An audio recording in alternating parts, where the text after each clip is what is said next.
എന്റെ പുത്ര, നീ എവിടേക്ക് പോകുന്നു? എന്റെ വാത്സല്യവാനേ, നീ എവിടേക്ക് പോകുന്നു?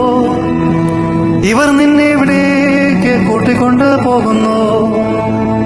ഇപ്രകാരം മാടപ്രാവിനെ പോലെ കുറുകിക്കരയുവാൻ തുടങ്ങി.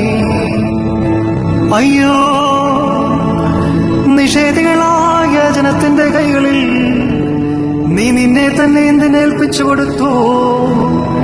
എന്റെ പുത്ര, എനിക്ക് കഷ്ടം. എന്റെ വാത്സല്യവാനേ, എനിക്ക് കഷ്ടം. ഇന്ന് നിനക്കെന്ത് സംഭവിച്ചു?